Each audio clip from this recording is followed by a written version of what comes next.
गहरी और शांत आवाज में। वृंदावन की हरी भरी धरती पर एक छोटा सा गांव था। उसी गांव में रहता था एक नटखट लेकिन बहुत सच्चा बालक रुद्रांश। उसकी आंखों में जिज्ञासा थी, मन में सवाल और दिल में सच्चाई। वो अक्सर सोचता था, भगवान कैसे होते होंगे, क्या वे सच में हमारे साथ रहते हैं। एक दिन रुद्रांश यमुना नदी के किनारे अकेला बैठा था। हल्की हवा चल रही थी, पेड़ों के पत्ते सरसराने लगे। तभी उसने बांसुरी की मधुर धुन सुनी। वो धुन इतनी सुंदर थी कि रुद्रांश मंत्रमुग्ध हो गया। अचानक उसके सामने एक नीलवर्ण बालक प्रकट हुआ, मोरपंख मुकुट, पीतांबर वस्त्र और चेहरे पर दिव्य मुस्कान। रुद्रांश ने चौंक कर पूछा, तुम कौन हो?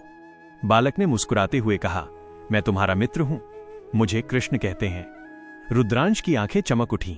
क्या तुम वही श्री कृष्ण हो जिनकी कहानियां दादी सुनाती हैं? कृष्ण हंस पड़े, अगर मित्र बनकर बुलाओगे तो हां।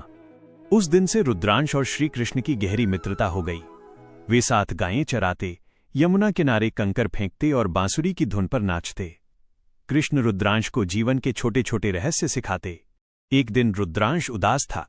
उसने कहा, कृष्ण, गांव के बच्चे मुझसे जलते हैं और मुझे कमजोर समझते हैं।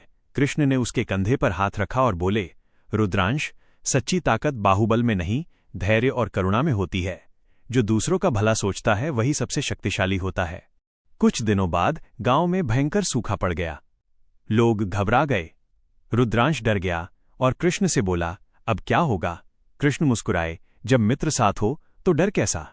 कृष्ण ने रुद्रांश को सेवा का मार्ग दिखाया। दोनों ने मिलकर लोगों की मदद की, कुएं साफ किए, सबको एकजुट किया। धीरे धीरे गांव में वर्षा हुई और हरियाली लौट आई। गांव वाले रुद्रांश को सम्मान की दृष्टि से देखने लगे।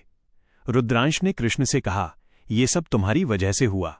कृष्ण ने शांत स्वर में उत्तर दिया, नहीं मित्र, ये तुम्हारे विश्वास और कर्म का फल है।